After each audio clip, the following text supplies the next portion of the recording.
Hello everyone, I'm here with Sam. Hey. This is the weekly Roundup. So it's blisteringly cold out right now. Sam and I decided to stay in, and we're going to be talking about a little game called Farms and Factories. This will be part one of our discussion, and part two will come next week. So, Sam, Farms and Factories is a card game. Now, I know you, personally. Some of you might be shocked to learn that. I know that you don't really like trading card games per se, like Magic the Gathering, Yu-Gi-Oh! And whatnot, because there's an element of booster packs involved. How does Farms and Factories differ from those kinds of games? Well, granted, I like them in theory. I started playing Magic the Gathering in 1993, 1994, whatever the first year was it came out. I started playing it in lunch in high school with my friends, and I think I've probably spent over the years $20 on the game over the past 20 or so years. And let me tell you how I did it. I really didn't buy anything other than just a few starter decks. And those I ended up giving away, and I inherited a lot of cards people gave me when they got tired of Magic, and then those I ended up giving away. So the difference between something like Farms and Factories and Magic the Gathering is this. Magic the Gathering really is about, as a friend used to tell me from time to time when we would talk about this, Magic is the gathering of money. Farms and Factories, once you buy the deck, you don't really have to add in any sort of add-ons. Of course, those are probably in the pipeline right now, but you don't have to have them. And nobody is going to do worse for the wear for not having additional decks, booster decks, and things like that. Because what this game is about, it's about a communal pooling of cards. Everyone draws from a communal deck. Everyone has seemingly equal opportunity to be able to get certain cards like buildings and actions as everyone else does, and it's really more of a game of skill and strategy than it is economics and who can spend the most money on the game. So that's one key difference. And I know what you're thinking, Farms and Factories. It sounds like a lyric from a Counting Crows song. Actually, that is a lyric from a Counting Crows song. I don't think that's where it came from, though. But yeah, that's basically the difference between the two. And that makes, I think, games like Farms and Factories a lot more playable. It's really like we were talking about before, it's really like a playable version, a card game version of Settlers of Catan. Resource gathering, development, and trying to mess with the other players and have fun. Yeah, this is probably what I refer to as like a self-contained game. The idea that it's a game that is played in and of itself and isn't really expanded upon in the same way that, Magic the Gathering and Yu-Gi-Oh! And all these other card games are very much...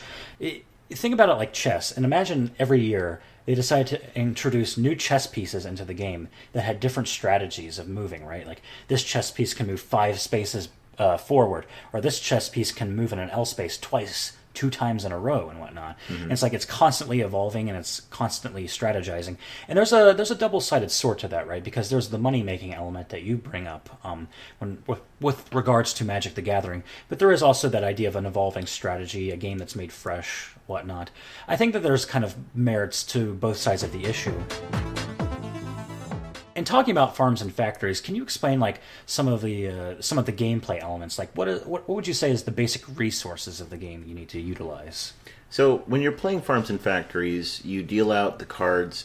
You have the ability to draw and play, and when you put down buildings, the buildings really act as your fundamental resource in the game in terms of what you're able to do it with, because buildings stay out on the table and they allow you to do moves every round. You can use up to the number of workers you have for buildings. So you start off with 3 workers, you can use 3 buildings during your turn. And then of course you have action cards, which are like instants in Magic. They let you do something and then the card disappears. So this idea of resources in what you're doing collectively, you can move people's buildings, you can disrupt what people's buildings are doing, you can affect that sort of thing with actions, which really adds a new dynamic element to the game. The game ends when all of the cards are distributed and used, by the way. So that really is the effect of a ticking clock. We first started playing this game at Gen Con 2015. And you actually met the guy, right? Oh, right. I got to meet the group that created this, and they're a great group. They're very fun. In fact, I would encourage everyone who has the opportunity to meet these folks, especially if they're out demoing the game.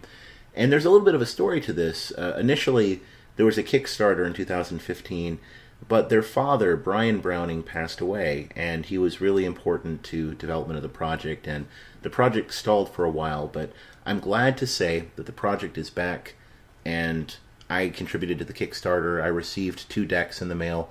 And we have it in our hands right here. And we have it in our hands right now, and we have the ability to look at it and to play through it. So this is a real treat, and I'm glad that we have the opportunity, now that we've talked about the rules in general, and we've talked about the game setting in general, to be able to sit down next time and to be able to play through the game and talk about our thoughts on the game. Now, the box says that it's for ages 10 plus.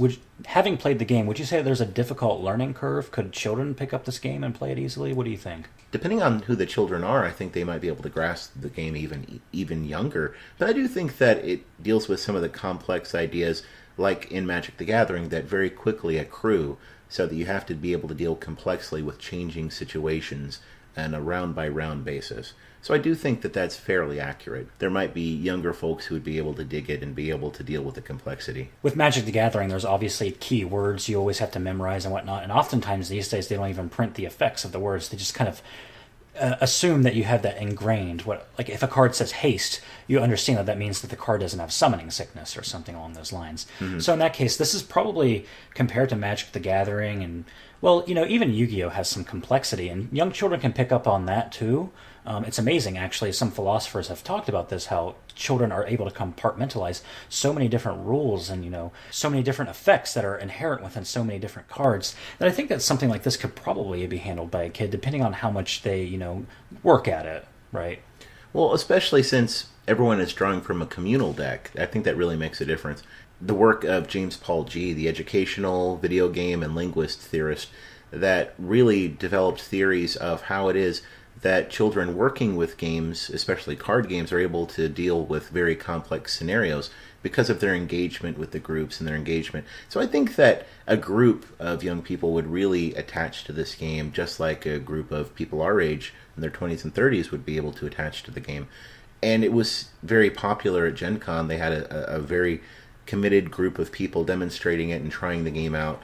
So I was really eager to get my hands on this, and I'm really glad that we have the opportunity to be able to sit down and play the game. So Sam, I guess next time in part 2 we will be discussing Farms and Factories and actually playing the game. Sounds like a plan. See you next week. See you next week.